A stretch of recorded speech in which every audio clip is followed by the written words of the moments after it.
Bonjour, ça dépend na air. Bonjour, bonsoir, ça dépend na air. 8 ans ya Rolanda Bisso na direct news. TV ou Kamba Mibongo na mwana mboka Karsil Mwimbila. Ngapo ya bino moko ya ba président ya parlement de l'UP, communicateur ya IDPS, président de Sardu. Lelo tukosura muke ma etali mboka na biso. Kubeta mingi ba avancer à chef d'État et puis tokotelemela trop bato ba agitateur, ba homme politique, ba agitateur. Ou ba sali ba sortie médiatique raté to bato biso politique. Beta ba avancer à tata ekolo oyo monani komo mundimba. Na bato ya lamuka, na bato ya PPRD, bato bakambi Kongo pendant temps molai ba niete, konzi mboka akosala kosala. Yango sika wa biso ba défenseur ya chef de l'État, ba président du parlement de l'UP, tokotika te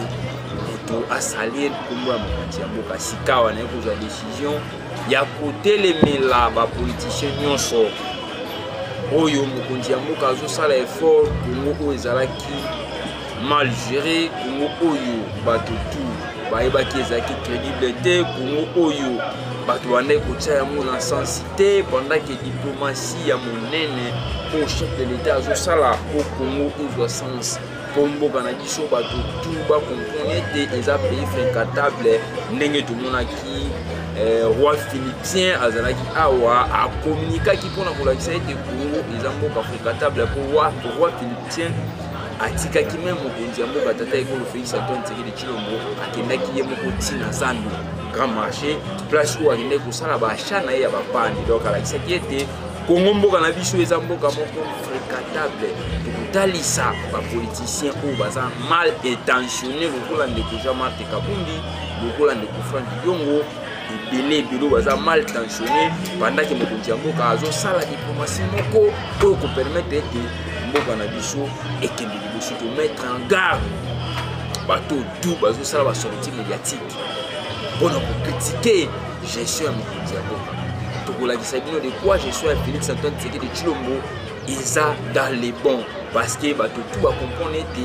3 ans plus que 18 ans, 3 ans plus que 32 ans, 3 ans plus que 4 ans président ya boye na Congo azala te. Depuis mboka na biso esalama Congo esalama totika komona te soki toke moke mpona kolakisa ba homme politicien bazo kosala ba discours tribal to ba discours moko ya critique soko oke na Vatican eza homme po ezaki ya basi na campus esali 30 ans mais lelo ilati robe ya sika eza grâce ya gestion ya mokonzi ya mboka moto tu atanga na campus nga na yimwa na Istam chetone atanga na campus te moto tu atanga na campus ayebi ete homme po ya basi izaka Vatican isika plus de 30 ans moto moko te asimba yango esimbami bel et bien tango tata ekolo Félix Antoine Tshisekedi Tshilombo ayo au sommet de l'État alakisi ete aza valeur alakisi Congo faut échanger alakisi gestion ya Congo etambolaki mabe pendant temps molai gestion ya Congo ezalaki mal géré nde biso mpe tolobi te tokotika te couleur ya mboka na biso bomoni na tie elamba ya couleur ya mboka mpona koloba ete nazodefendre mboka na ngai en premier jour nazodefendre mokonzi ya mboka tata ekolo Félix Antoine Tshisekedi Tshilombo pamba te ayi valeur yango omoni na tie symbole ya RDC mpona komettre en garde na tous les politiciens mal intentionnés lokola moto lokola ndeko Jean-Marc Kabundi lokola ndeko Franck Diongo oyo bakosala ba discours tribal mpona koluka ndenge nini bakopositionne ndeko Franck Diongo je connais politique lelo esalamaka na rapport de force eloko nini oyo ezolakisa ete parti na yo eye na yango na mesa mpo tata ekolo akolabore na yo obetaki maboko mpona kotisa mokonzi ya mboka iyo oyebi mpe na bagestion ya Congo depuis Congo ezala Congo moto agere lokola Félix Antoine Tshisekedi Tshilombo aza te partout na mikili na poto bamindele par-ci par-là baza convaincu ete chef de l'État Félix Antoine Tshisekedi Tshilombo il est en train de gérer le pays dans les bons et puis azwi Congo wapi na bazone rouge na bambarko tokonsort lelo wapi place ya memi Congo tokochange Congo te lokola ozwi mai okomisi yango vino non tokobongola bongo te petit à petit na bapoint tout Congo ezokende kochange ndeko Franck Diongo abeta maboko trop mpona koloba ete tata ekolo azogere kitoko oui oza na raison azogere kitoko mais kobaluka na yo na comprendre omesana kosala opposition oza député ozwaka mbongo na ensemble pour bunda parce qu'on comprend que vous n'avez même pas député rapport de force pe politique ezalaka négociable un rapport de force oyo na moté ba député okoya peut-être bacha yo poids et ité omoko nanu oyi député te siko ozozela bapesa oni ozozela bapesa oni rapport de force donc nyonso to wana eza politique ya libumu na yo eza politique ya koluka musala politique wana kosalaka yango pendant 18 ans mais gestion ezalaki soko osali boye bakopesa yo eloko avec tata ekolo Félix Antoine Tshisekedi Tshilombo rapport de force et puis eloko nini oyo ozopense mpona peuple congolais ndenge mokonzi ya mboka tout le temps apasaka mpona peuple congolais to kozwa ndeko Jean-Marc Kabundi akabundi ndeko aza crédible te je vous dis ce qui est sûr il est même pas crédible pour akosa kondo Etienne Tshisekedi wa Mulumba reste mémoire même Kombo na ngai neti naza boye ndondo ya kosa même Kombo ndeko Jean-Marc Kabundi ai crédible te et puis akosa même ekolo na ye akosa kondo Etienne Tshisekedi wa Mulumba de reste mémoire ai Mulumba te ok ai Mulumba et il m'a bien un politicien aux ambitieux faut y calcul pour dire lenyo kotambola ndeko Jean-Marc Kabundi wa Kabundi eloko wana RVC pour akoisaka carte électeur ne RVC te aza moto na mensonge ne RVC te a gérer mabe oyaka ko gérer parti na biso pour ça la promesse tu étais vendeur de postes tu as vendu combien de postes à l'IDPS combien de postes de nous les combattants tu as vendu ça monsieur Jean-Marc Kabundi et au bengi pour mon jambo kaza juste yonde mon sûr parce que oyaka awa na la gomme na chimie na pantalon velours tala lelo anda ko tundi na tala mokonzi ya mboka alakisa nganda ko mokonzi ya mboka avandaka na yo comprendre ete yonde moto yaki koyiba ba millions na Congo et lelo biso IDPS to sali IDPS au parti au koloba to sali yo ndeko yo zaki bongo te ya kolakisa ete nazolakisa na etando ike tala moto azalaki ex vice Assemblée nationale atongi ndako asali na boîte na kati pour nini asali boîte oli avant na sala réflexion comment Congo pour que liboso mais ayi na boîte soka outil Assemblée nationale ko beta tout na boîte pour je sais pas na habiter et ça lolenge nini ya gestion ya mboka donc je crois que yonde motoza lycée nazala wana ko mona yo lolenge nini oko disposer ba mbongo chaque tout oko pesa bato yebi mananda kuno na habiter soko zaka na banque na kati ya ndako no pona mona ba $5,000 so ba 6,000 ba 10,000 oko bimiso na ndako na habiter soko zaka na banque na kati ya ndako no donc yonde moto yaka na gestion ya IDPS porter ka ba poste un grand vendeur de postes à l'IDPS Ezayo et les gens disent que oh secrétaire général Augustin Kabuya ba gérer qui n'a été na groupe nyonso zaka na chef nde ya mabe mauvais groupe ezalaka te donc tu comprends que yondo zaki mauvais chef sika wazalaka linozomona bec rouge le secrétaire général Augustin Kabuya azo corriger moto ya koki pour rassembler bato tout moto ya koki pour bato na tout centre baluka pe kati ya parti moto ya koki pour bato na centre nganda baluka pe na kati ya parti na biso ba tendance ezala lisuite oyo kokate na gestion na yo j'étais clair à dire ici ou bandai koloba bato ya kana ko pesa bino misala te na ko pesa bato ya sikapo bayela kanga ba mbongo oyebisa pe national ya banza ete ya banza bino bato ya kala bokozwa misala te pour bisa kate bato ya sika nazoka ba $50,000 ba $100,000 un bon vendeur de poste et mon a déjà gestion na yo moto tchaki de pèse par terre mais secrétaire général Augustin Kabuya bic rouge azo corriger ici à la kisio no lenge nini gestion mboka ezalaka na mingi otalisa yo mokie yo moto beti lisolo ko baiki o mokonzi ya mboka yo yebo telemela régime Tshisekedi laisser le régime et salider le Congo ezala oui d'abord crédibilité oui crédibilité bato tout ba yebi obeti lisolo ko baiki mokonzi ya mboka abetela ko lisolo ko baiki na glissement un bon politicien avec ça tala ba pilier majeur oye depuis yo pour l'homme ensemble oui il y a papa na biso mboso a libéraliser parole dans l'Assemblée nationale pour etika ko za la tête de mona yango na gestion ya bande ko Janine Mabunda na Assemblée nationale ezalaki trop likambo ezakaka ya bango o bamonki avantage za ya bango et ba politicien mais papa na biso mboso ensemble un chef de l'État Félix Antoine Tshisekedi Tshilombo on peut pas essayer à libéraliser parole et ça la moto opposition et ça la moto ya nini loba to sala nde débat au fin te ya kana liba na biso gestion na biso Félix Antoine Tshisekedi Tshilombo soka ko décider mandat na ye moto aza crédible te lokola yo Jean-Marc Kabund je crois au répéto koloba tata ekolo Félix Antoine Tshisekedi Tshilombo a triplé ou soit a triplé mandat pour doubler donc crédibilité et vendre na ba geste et na mosala ya moto tata ekolo tango ayo sommet de détails il a compris pour ezaki mal géré pesi biso kela chez Félix 7 millions d'enfants de riz au bazana qui m'a coquille il y a ok na kotanga mais tata ekolo a comprendre qui en premier pour Congo qui est le show pour comprendre que gestion na ngasa différent na pesa na kela chez Félix bana epelé au bazaki ba français lelo taux ya chômage au ezalaki concernant l'enseignement ezalaki ndenge moko te ndenge ezali ba frais fréquentables ezalaki augmenté ya enseignement ezali susu bongo te nyonso wana eza grâce ya mokonzi ya mboka ba militaire ko tozoki na salaire ya combien 30% ya salaire ya ba chômeur et bakisami et je crois que mokonzi ya mboka azosala bapa oyo ndeko Jean-Marc Kabund au grand jamais okosalaka yango topesi gestion ya moke ya république te ya parti oye koteka baposte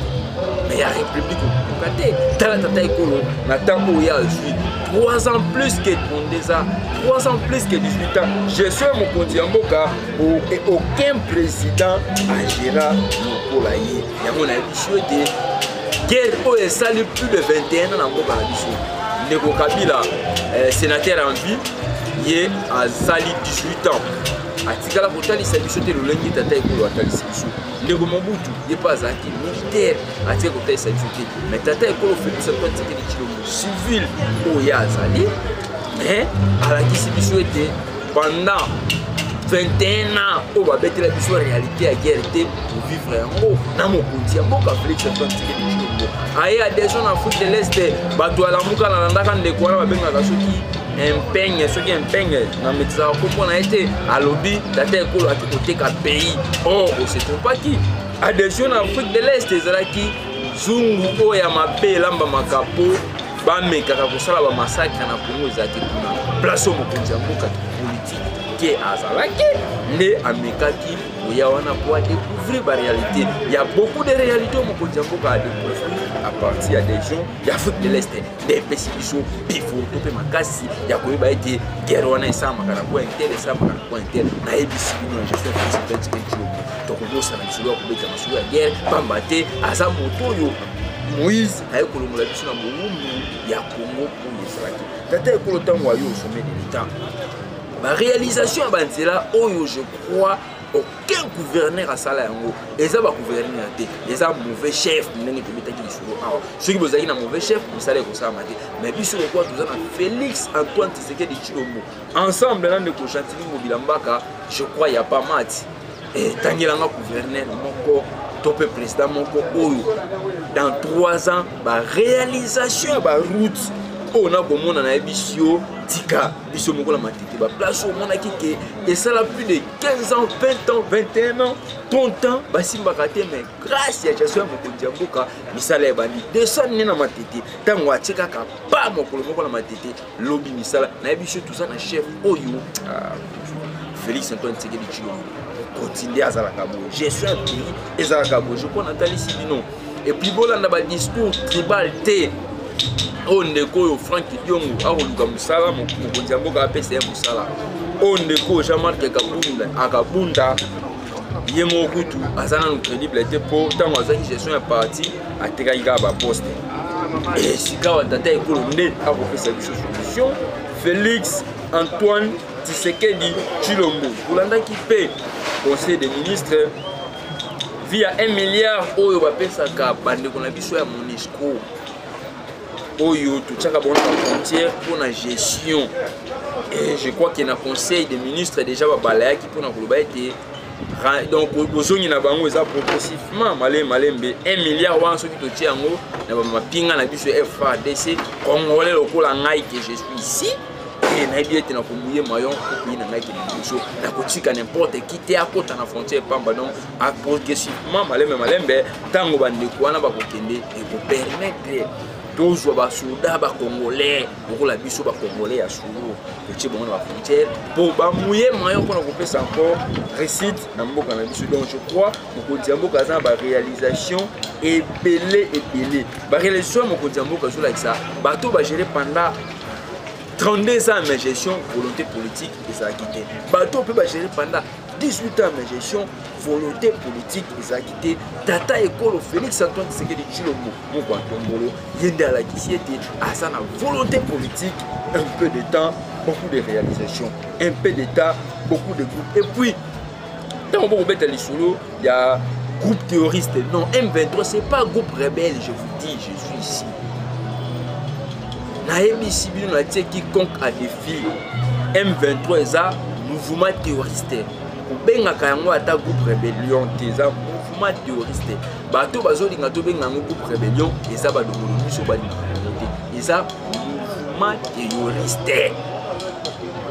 Mouvement terroriste tokodialogaka na bango ata mokolo moko te. Tokofandaka na bango ata mokolo moko te. Tokobenga na bango kaka na soni na biso ndenge tokobaki. Na bapeyo baza nsima mpona koarme bango biso etali biso te. Biso mouvement terroriste plus question na mabele ya mboka na biso. Tata ekolo echange ba mesure ndenge nini bakongolais tu bakoseka, ndenge nini bakongolais tu bakosepela. Et je crois na gestion ya bato tu bagere il n'y a que Félix Antoine Tshisekedi Tshilombo, il n'y a que chef de l'État,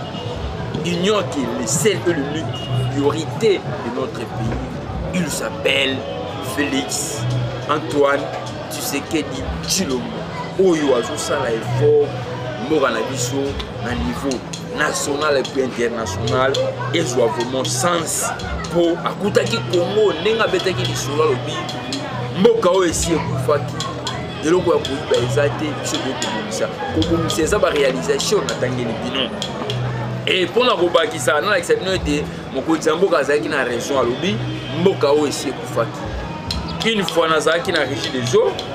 et na réception quelque part wana osola mutu nasengi na se soulager na régie des eaux de Libyen place au mai ya bato bapesaka biso mai kwa société egéraka mai na mboka na biso. Mais nake na se soulager na poti na irnois na bon place basala petit déjeuner mai ekobima te. Mais régie des eaux pour le mai ntango mokonzi ya mboka azoyoba ete mboka esi ekufa eloko ya koyiba eza te biso te okobongisa kobongisa baréalisation ya banouveau nzela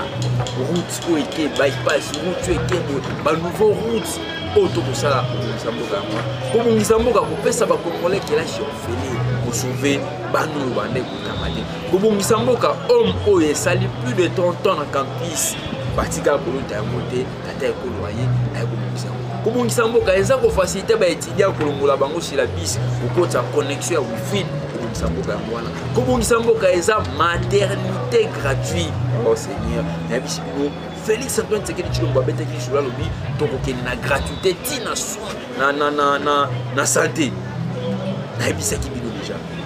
gratuité maladie yango tomoni déjà kobota na Congo ekomi ofele grâce ya Félix Antoine Tshisekedi Tshilombo tokotoma bonito kitoko ndenge mpe tokokoma lekolo kitoko oyo kopermettre ete congolais nyonso tous les 4 points ya mboka na biso place koza obota ofele gratuité ya accouchement. D'ailleurs tokobosana lolenge nini ezalaka soki mwasi aki accouchement yo bitumisama mpona kobiba mbongo te bana okalema pamba te. Félix Antoine Tshisekedi Tshilombo esi ayeli biso solution aza le seul moto akochange aza le seul moto akosoutenir tolongwa badiscours tribal ya ndeko Jean-Marc Kabondi, badiscours tribal ya ndeko Frank Diongo, badiscours tribal ya bato tu baza armé na baregroupement na bango kopamba te buku likonzi ya mboka eza clair. Mokonzi ya mboka asalaka manda moko après tokoya encore kobandela place wana alingaka mingi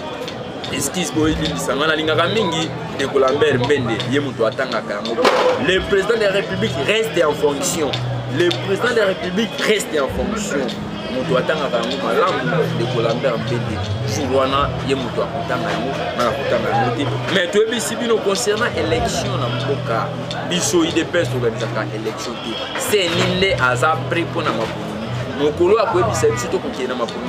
biso toza problème te c'est ninde toakanisa na bongo biso IDPS toza wana mpona défense ya mokonzi ya mboka etanke bacommunicateur ya IDPS. Je sais que